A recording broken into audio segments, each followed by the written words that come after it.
Salam dan bahagia.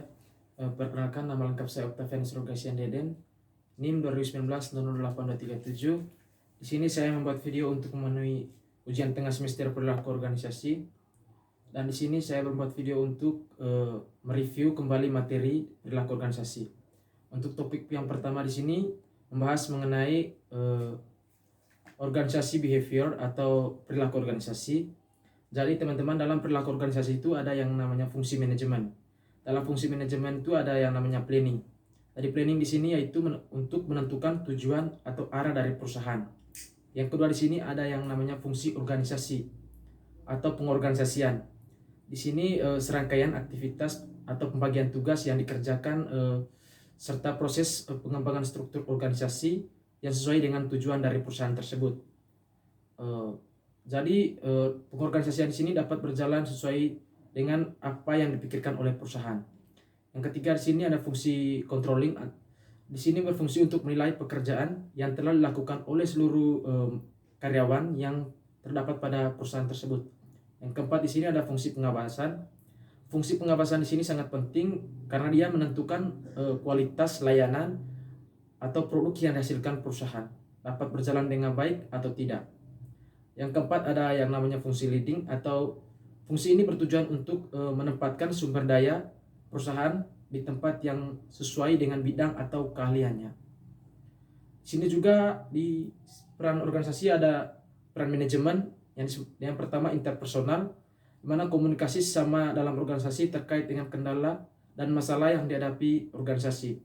Yang kedua ada informasional, yaitu dengan memberikan informasi-informasi penting terkait dengan keadaan internal organisasi. Yang ketiga ada memutuskan. Memutuskan di sini itu memberikan solusi atau respon cepat terkait dengan masalah yang dialami organisasi dalam perusahaan. Keterampilan manajemen. Di sini ada yang pertama teknis, yang kedua manusia, yang ketiga konseptual perilaku.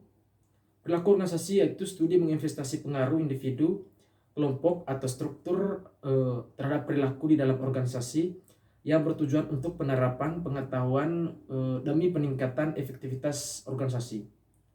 Tujuan untuk memahami perilaku organisasi yang pertama tujuan prediksi atau peramalan, yang kedua tujuan ekspansi atau penjelasan, yang ketiga tujuan pengendalian atau pengawasan, yang keempat ada tujuan perspektif keilmuan MSDM, yang kelima ada tujuan melatih kepekaan.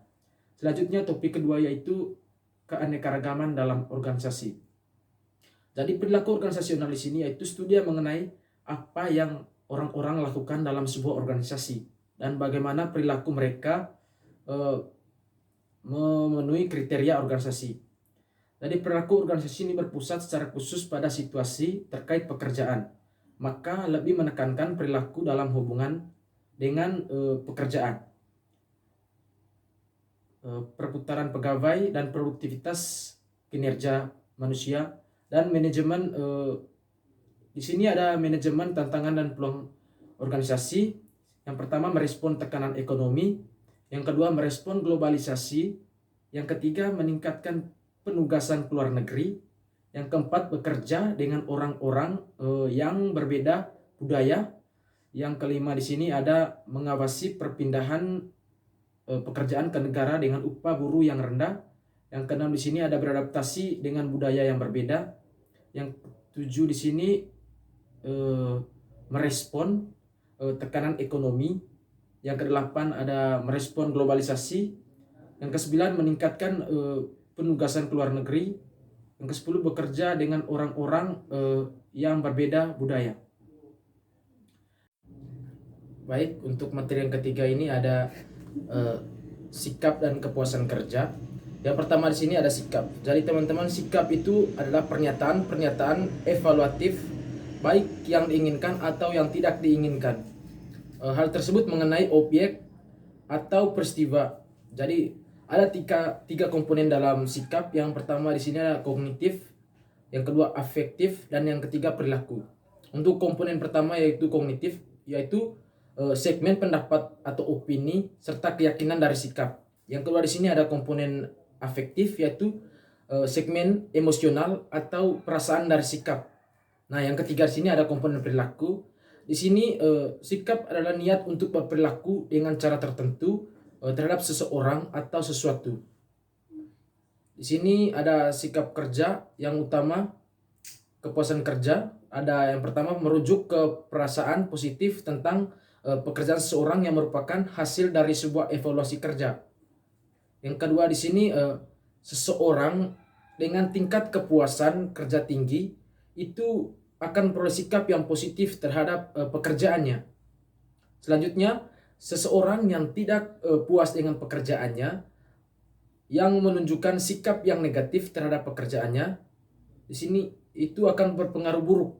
Di sini ada keterlibatan kerja yang merupakan tingkat di mana seseorang mengaitkan dirinya ke pekerjaan secara aktif, berpartisipasi di dalam dan menganggap kinerja lebih penting daripada nilai-nilainya. Yang kedua, karyawan dengan tingkat keterlibatan kerja yang tinggi itu dengan kuat akan meningkatkan dirinya ke jenis kerja yang dilakukan dan benar-benar peduli dengan jenis kerja itu.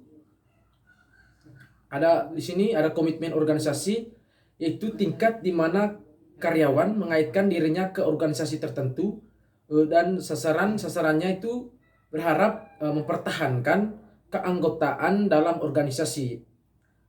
Yang kedua ada tingkat komitmen organisasi. Seseorang individu merupakan indikator yang lebih baik mengenai pengunduran diri karyawan daripada indikator kepuasan kerja yang lebih sering digunakan. Keterlibatan pekerja di sini yaitu merupakan tingkat di mana seseorang itu mengaitkan dirinya ke pekerjaan yang secara aktif berpartisipasi di dalamnya dan menganggap bahwa kinerjanya itu lebih penting daripada nilai-nilainya. Karyawan dengan tingkat keterlibatan kerja yang tinggi itu dengan kuat akan mengaitkan dirinya ke jenis pekerjaan lain yang dilakukan dan benar-benar atau sungguh-sungguh peduli dengan jenis kerja tersebut. Selanjutnya ada kepuasan kerja. Jadi kerja adalah sikap umum terhadap pekerjaan seseorang yang mampu menunjukkan perbedaan antara jumlah penghargaan yang didapatkan dan pekerjaan atau jumlah yang diterima melalui kinerja yang dihasilkan oleh dirinya. Di sini ada beberapa pengaruh kepuasan kerja. Yang pertama, kepuasan kerja itu kepuasan kerja dan kinerja. Yang kedua, pekerja bahagia cenderung lebih proaktif. Di sini ada organisasi yang memiliki karyawan yang lebih puas, cenderung lebih efektif dan dibandingkan organisasi yang memiliki karyawan yang kurang puas.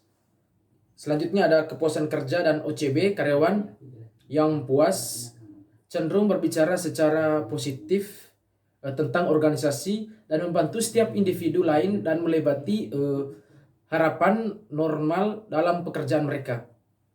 Jadi kepuasan kerja dan pelanggan bukti menunjukkan bahwa karyawan itu puas bisa meningkatkan kepuasan dan kesetiaan pelanggan karena cenderung lebih ramah, ceria dan responsif terhadap pelanggan. Demikian juga sebaliknya. Kepuasan kerja dengan ketidakhadiran. Yang kedua, kepuasan kerja berrelasi negatif dan kemangkiran. Yang ketiga, ternyata karyawan yang puas punya tingkat kemangkiran rendah berdasarkan kejadian-kejadian yang diamati. Yang kelima di sini ada kepuasan kerja dengan perputaran karyawan antara keduanya ternyata itu lebih kuat daripada yang lainnya, walaupun faktor lainnya pun harus dilihat. Misalnya kesempatan kerja, kondisi ekonomi, pekerjaan, dan waktu kerja yang sudah lama.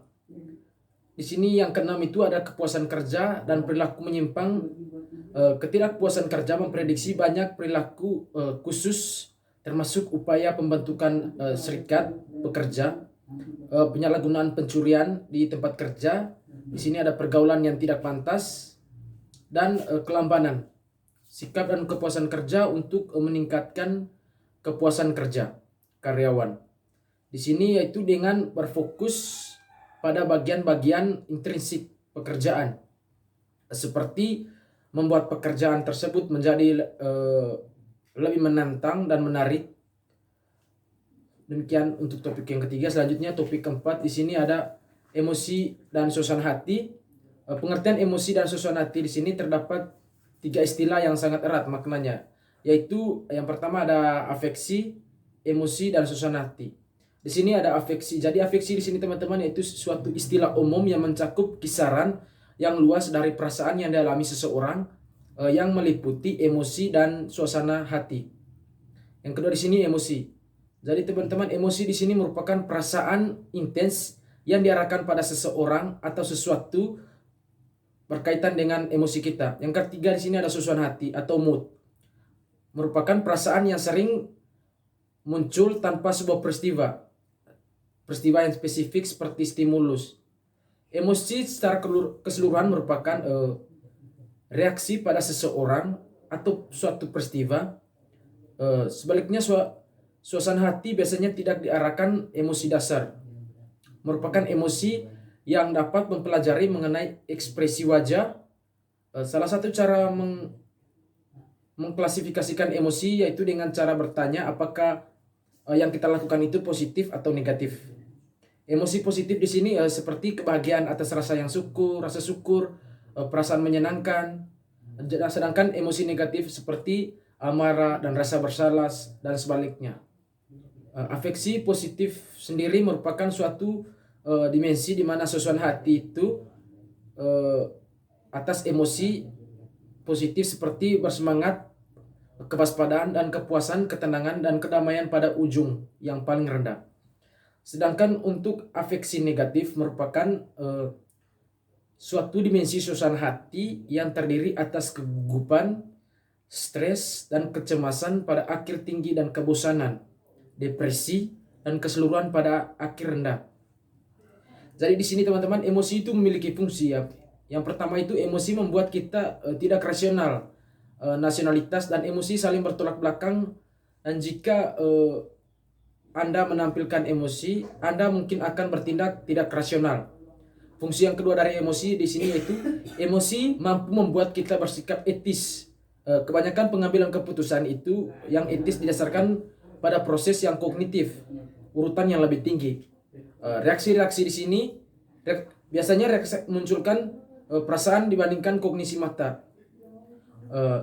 Ada sumber emosi dan suasana hati di sini. Yang pertama itu berasal dari kepribadian, yang kedua itu waktu dalam hati, yang ketiga dalam minggu, yang keempat ada cuaca, yang kelima ada stres, yang keenam aktivitas sosial, yang ketujuh tidur, yang kedelapan olahraga, yang kesembilan umur, yang ke-10 jenis kelamin.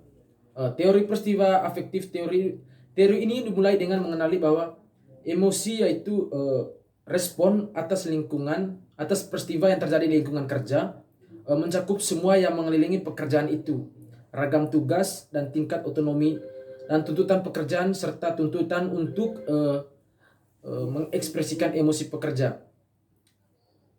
Jadi pada lingkungan ini itu emosi mampu menciptakan peristiwa kerja yang bisa saja menjengkelkan dan juga menyenangkan atau kedua-duanya. Kecerdasan emosi di sini yaitu kemampuan seseorang untuk yang pertama menilai emosi dari diri seseorang, yang kedua mampu memahami makna emosi-emosi ini, yang ketiga mengatur emosi seseorang secara teratur dalam sebuah model alur. Berikutnya ada aplikasi perilaku organisasi terhadap emosi dan suasana hati. Yang pertama itu ada seleksi, yang kedua itu ada pengambilan keputusan, yang ketiga itu ada kreativitas, yang keempat ada motivasi, yang kelima di sini ada kepemimpinan, yang keenam ada negosiasi, yang ketujuh ada layanan pelanggan, yang kedelapan ada sikap kerja. Dan itu saja untuk topik yang keempat. Selanjutnya topik yang kelima yaitu tentang kepribadian dan nilai. Jadi yang pertama di sini ada kepribadian. Jadi teman-teman, kepribadian di sini merupakan jumlah total dari cara-cara individu bereaksi atas dan berinteraksi dengan orang lain yang sering dideskripsikan melalui sifat-sifat yang dapat diukur dan ditampilkan pada seseorang. Pembeda kepribadian di sini yaitu yang pertama hereditas, itu lebih merujuk pada faktor-faktor yang ditentukan secara konsepsi. Yang kedua di sini ada karakteristik kepribadian. Pekerjaan dari awal, kepribadian mencoba untuk mengidentifikasi dan melabel karakteristik bertahan yang menjelaskan perilaku seseorang, termasuk rasa malu, agresif, ada penyerahan diri, malas, ambisius, setia, dan takut. Ketika seorang menampilkan karakteristik ini dalam berbagai situasi, maka ini bisa dikatakan sebagai karakteristik kepribadian seseorang tersebut. Yang kedua di sini ada indikator tipe Myers-Briggs, merupakan instrumen penilaian kepribadian yang paling umum digunakan. Jadi indikator ini meliputi yang pertama di sini ada extrovert atau individu. Di sini itu lebih ramah atau pandai bersosialisasi dan percaya diri. Yang kedua dia perasa, itu bergantung pada proses tidak sadar dan terpaku pada pandangan besar. Yang ketiga di sini yaitu memikirkan, itu lebih ke berpegangan pada nilai-nilai emosi pribadi seseorang. Yang keempat di sini ada menilai, di mana kita menerima secara fleksibel dan mampu dan secara spontan. Model kepribadian 5 besar. Yang pertama di sini ada ekstraversi, yang kedua ada keramahan, yang ketiga kehati-hatian, yang keempat di sini ada stabilitas emosi, yang kelima itu keterbukaan terhadap pengalaman. Yang ketiga ada dark trait. Yang pertama ada Machiavellianisme, adalah keadaan di mana setiap individu dapat memperoleh dan menggunakan kekuasaan seseorang. Kepribadian ini lebih merujuk pada arah yang negatif dan diklasifikasikan ke dalam dark trait. Yang kedua di sini ada narsisme. Narsisme di sini yaitu kepribadian yang menunjukkan bahwa individu tersebut mempunyai banyak talenta, memiliki rasa berlebihan akan pentingnya diri dan membutuhkan kekaguman dari orang lain secara berlebihan. Yang ketiga di sini ada yang namanya psikopat. Psikopat di sini perilaku organisasi yang merujuk pada kegilaan, kurangnya kepedulian pada seseorang, dan kurangnya rasa bersalah atas dirinya sendiri. Yang keempat ada sifat kepribadian lainnya yang relevan dengan perilaku organisasi. Yang pertama ada evaluasi inti diri. Orang yang mampu mengevaluasi diri secara positif itu akan menyukai dirinya sendiri dan memandang dirinya efektif dan mampu melakukan sesuatu dalam suatu lingkungan. Yang kedua di sini ada pengawasan diri, di mana itu kita mampu mengatur dan mengawasi dirinya sendiri dalam melakukan sesuatu pekerjaan di berbagai situasi. Yang ketiga ada yang namanya kepribadian proaktif, di mana untuk memperbaiki kondisi saat kita menciptakan sesuatu yang baru. Yang keempat di sini ada kepribadian dan situasi. Yang kelima ada kekuatan situasi.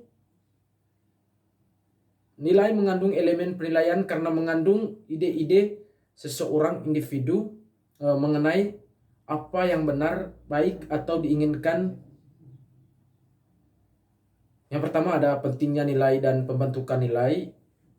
Nilai memberikan fondasi bagi pemahaman kita mengenai sikap dan motivasi orang serta pengaruh persepsi kita. Ada yang kedua di sini ada pembentukan nilai terdiri dari nilai-nilai pada generasi berupa kelompok kerja, kontemporer, dan sebagainya. Yang keenam di sini ada meningkatkan kepribadian nilai-nilai individu di tempat kerja. Ada beberapa teori, ada beberapa faktor. Yang pertama kecocokan orang dengan pekerjaan. Usaha untuk mencocokkan merupakan tuntutan pekerjaan dengan karakteristik kepribadian diartikulasikan paling baik dalam teori kecocokan kepribadian dengan pekerjaan. B di sini kecocokan orang dengan organisasi. Pada dasarnya orang-orang yang tertarik pada suatu organisasi yang sesuai dengan nilai-nilai mereka dan meningkatkan organisasi yang tidak cocok dengan mereka, dengan kepribadian yang mereka miliki. Ketujuh di sini ada nilai-nilai internasional meliputi jarak kekuasaan, Yang kedua individual. Yang ketiga itu ada maskulinitas. Yang keempat ada penghindaran ketidakpastian. Yang kelima ada orientasi jangka panjang. Itu saja materi topik 5. Ada selanjutnya topik ke-6. Di sini membahas mengenai persepsi dan pengambilan keputusan. Yang pertama di sini yaitu persepsi. Jadi persepsi di sini yaitu suatu proses individu mengorganisasikan dan menginterpretasikan kesan sensoris untuk memberikan pengertian pada lingkungannya. Ada beberapa faktor yang mempengaruhi persepsi. Faktor-faktor dalam faktor ini ada waktu, keadaan kerja, ada keadaan sosial, faktor-faktor dari seseorang berupa sikap, motif, minat, dan pengalaman, serta harapan. Jadi beberapa faktor yang mempengaruhi di sini yaitu ada suara, ukuran, latar belakang, kedekatan, kemiripan. Di sini ada hubungan antara persepsi dan pengambilan keputusan. Yang pertama itu keputusan dan masalah itu harus rasional. Sebuah model pengambilan keputusan yang menjelaskan bagaimana individu itu seharusnya berperilaku untuk memaksimalkan hasil dari rasionalitas terbatas sebuah proses pengambilan keputusan dengan membangun model yang disederhanakan yang mengeluarkan fitur-fitur esensial dari masalah tanpa menangkap semua komplektivitas institusi sebuah proses tanpa sadar yang diciptakan dari pengalaman yang diperoleh dari organisasi. Yang kedua di sini ada pengaruh dalam pengambilan keputusan, perbedaan individu dan batasan organisasi. Perbedaan individu berupa kepribadian, jenis kelamin, terus ada kemampuan mental. Selanjutnya ada perbedaan budaya, ada etika dalam pengambilan keputusan berupa utilitarisme. Yang kedua ada whistleblower. Yang ketiga etika perilaku. Keempat ada kreativitas berupa formulasi masalah, pengumpulan informasi, pemunculan ide, evaluasi ide, dan penyebab perilaku kreatif berupa potensi kreatif, lingkungan kreatif. Selanjutnya ada topik ke-7 membahas mengenai konsep motivasi. Jadi teman-teman, motivasi di sini yaitu proses yang menjelaskan bahwa kita itu mempunyai kekuatan atau arah ketekunan seseorang, ya, di mana upaya itu untuk mencapai tujuan. Jadi secara umum motivasi di sini berkaitan dengan upaya menuju setiap tujuan yang kita capai. Itu dari motivasi. Ada teori awal motivasi. Yang pertama ada teori hierarki, meliputi kebutuhan. Yang pertama kebutuhan itu meliputi fisiologis berupa kelaparan, kehausan, tempat perlindungan, dan kebutuhan fisik lainnya. Yang kedua ada rasa keamanan. Rasa aman, ada keamanan, perlindungan, dan biaya fisik serta emosional. Yang ketiga adalah sosial berupa kasih sayang, rasa memiliki, penerimaan, dan persahabatan. Yang keempat ada penghargaan berupa harga diri, kemandirian, dan pencapaian faktor internal dan eksternal. Selanjutnya ada aktualisasi diri berupa dorongan yang mampu membentuk seseorang untuk menjadi lebih baik lagi. Selanjutnya ada teori X dan Y, artinya menyimpulkan bahwa sudut pandang dan sifat manusia itu didasarkan pada asumsi tertentu yang membentuk perilaku seseorang individu. Yang C ada teori dua faktor, meyakini pada hubungan individu untuk bekerja, dasar bahwa sikap terhadap pekerjaan dapat menentukan keberhasilan atau kegagalan. Yang ke D ada teori kebutuhan, terdiri dari 3 kebutuhan. Yang pertama itu kebutuhan akan pencapaian. Yang kedua di sini ada kebutuhan akan kekuasaan. Yang ketiga itu ada kebutuhan akan afiliasi. 3 teori kontemporer mengenai motivasi. Yang pertama, teori penentuan nasib sendiri. Di sini merupakan imbalan secara ekstrinsik untuk meningkatkan motivasi atau tugas-tugas kreatif yang disarankan. Yang ke B ada keterlibatan pada pekerjaan. orang itu lebih cenderung untuk terlibat dalam pekerjaannya. Jika keadaan yang mana pekerjaan meyakini manfaat untuk terlibat dalam suatu pekerjaan. Nah, hal ini itu ditentukan oleh karakteristik pekerjaan dan akses pada sumber daya yang memadai untuk dapat bekerja secara efektif dan efisien. Ada teori penerapan. Tujuan meliputi bagaimana cara mengimplementasikan tujuan yang telah ditentukan. Yang ke-D ada teori efikasi diri, artinya seseorang itu mampu mengerjakan tugas jika ia memiliki efikasi diri. Begitupun sebaliknya, jika teman-teman mempunyai efikasi diri yang rendah, maka itu akan membuat teman-teman itu tidak percaya diri akan kemampuan yang dimiliki oleh teman-teman. Selanjutnya ada teori penguatan. Teori ini dapat memberikan saran yang mampu untuk menganalisis apa yang mengendalikan perilaku. Yang ke F ada teori keadilan, meliputi keadilan distributif yang mampu memusatkan perhatian itu pada kewajaran hasil. Misalnya gaji dan pengakuan yang diterima oleh para pekerja. Keadilan prosedural merupakan hasil dari keadilan distributif yang dialokasikan kepada perusahaan. Yang terakhir ada teori ekspansi, menyampaikan bahwa kekuatan cenderung untuk bertindak dengan cara tertentu, yang dimana bergantung pada kekuatan ekspektasi. Baik, sekian video singkat mengenai review materi perilaku organisasional. Terima kasih, salam.